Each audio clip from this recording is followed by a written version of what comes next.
we got to play. Intarsia. So this one we just did playthrough, so you'll see that. You should have seen it come through. Now this is our actual review of it, so we're doing something a little new and different. That's kind of cool. Yeah, it's our first time ever doing a playthrough. I know. Yeah, we do a general, like, quick. It'd be nice if we had an overhead camera, but with a vaulted ceiling and a ceiling fan, it would be very difficult, and it'd be spinning all around while we're...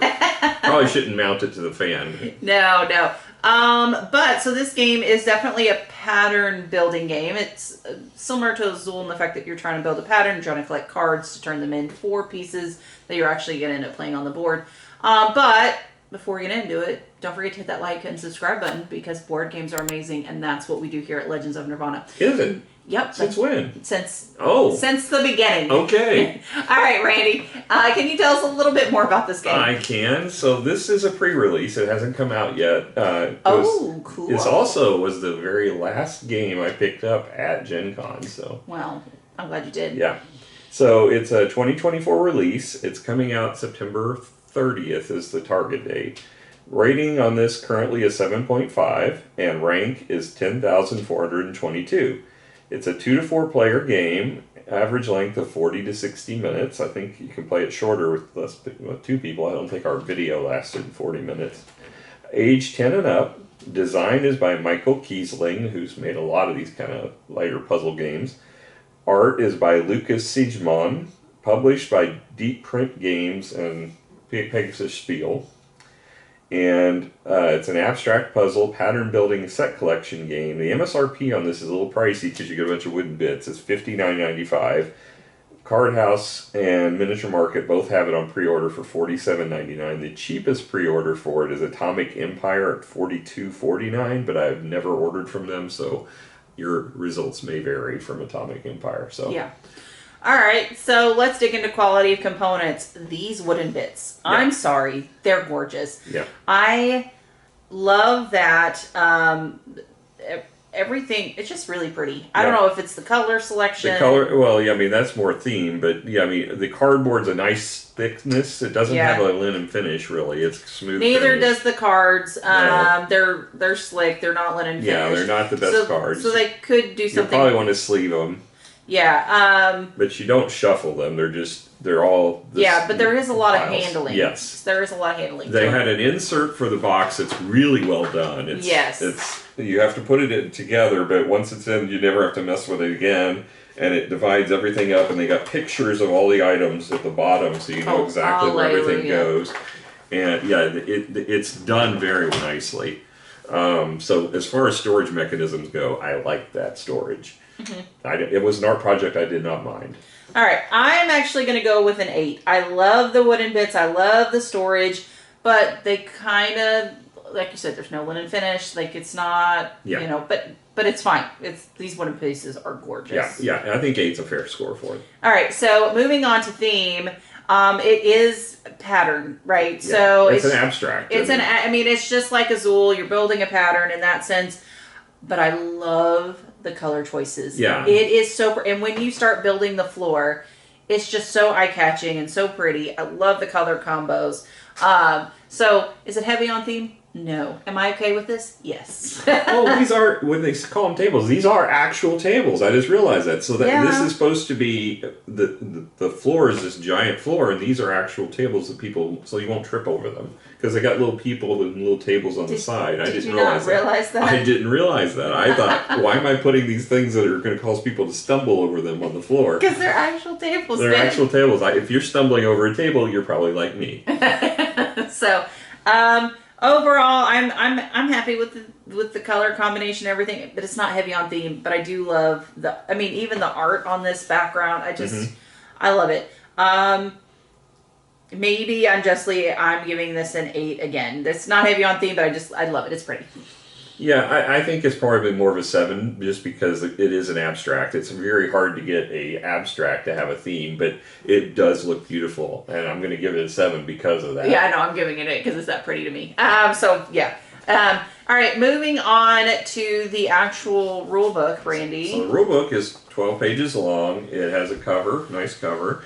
It's very easy. It's got a nice picture of every component, just like you'd like to see. The setup doesn't take any time at all to get this out because you lay out the big boards and you put the tiles on them that match. They have pictures on them to match. And they did think of color blindness, although you still have to have someone that can see the colors. But they have shapes on all the cards in the center that differentiate the colors, and they match them inside the box, so you can tell. And on the border, they have different shapes showing the pictures too, so you can match them. But it would be very difficult if you had color blindness issues. Well, no, because even these cards have the circle, squares, and Yeah, they all triangles. have them. It's just they're small. They are. Well, I mean, it's. Are you old or not? Like, I mean. Right. So, playing the game, they got from page 5 to page 10. That's where the end game is. And then there's a variant, which is the alternate side of the board. That's a one-pager. And then on the back is the cheat sheet that you use for telling you what you get when you play the card. I wish this would have been on a little cheat card for everybody. Because otherwise, for 2 people, we just put the rule book between us, and it worked fine. But it'd be nice if this were on a after cheat a couple card. of turns, you're fine. You don't. Yeah, need it, it's not that difficult. I'm going to go ahead and give the rule book. I think I'll give it a 8. I probably would have gone higher if they had put a cheat card in there with those rules on it. Okay. All right. So moving on to the actual gameplay. If you want to see a through playthrough, there will be a link down below. But generally speaking, basically you are going to hand a hand of cards. So I'm just going to randomly take some to show you kind of how to play the game. So you're going to end up starting with your hand based on whatever card was randomly dealt to you. In later rounds, you're going to end up drafting that, so you get a more of a choice in that kind of arena. So 3, 6, 7, 8, 9. I need another one. So Warren did it. All right. Now, so your board would normally be empty except for the center X. correct, but we've already played a game. All right, so you're going to start with your hand with 10 cards of varying degrees, and you're slowly going to play this through. So if I'm going to do a first level, I just need 1 of that color. So I'm going to take a 1 yellow, and I'm going to end up placing it on the board, just like so. Now, I always have to touch a connector, okay? So there's that. Now, if I were to end up playing 2 yellow, for example, and picking up a metal piece for that. Middle, not metal. I said middle. Oh, I think it said metal. Okay. Who knows? With my accent, all's fair game. All right, so then I'm going to put that in there. But because I played 2 cards, I get a card back, but I cannot choose the color that I just played. Or a wild. Or a wild. So in this case, I think I'm going to go teal because why? I don't know. It just seems a thing to do. And then so the 3 is for the center, you get 2 cards back, and the 4 is for the table. You'll end up getting 3 cards based on this rotation here. Yeah. Let's talk about, I liked it. It was a lot of fun. It's very pretty. I love managing it. I did end up winning against you. By 2 points. It totally worth it. Every single point was worth it. So for me, I had a lot of fun. This was very enjoyable. It was a great, great thing to pass the time with. It's relatively short, so it's a good in-between game, especially if you're waiting on people. Heck, I just played this by itself just because I wanted to do something light that day. I enjoyed it quite a bit. My enjoyment is... I'm going to give this a 9. I really... Wow. I mean, it's not heavy, guys. No. It's not heavy. No. It's definitely not. But my enjoyment... is I really enjoyed this game. I can't think of it's very appeasing to my eye.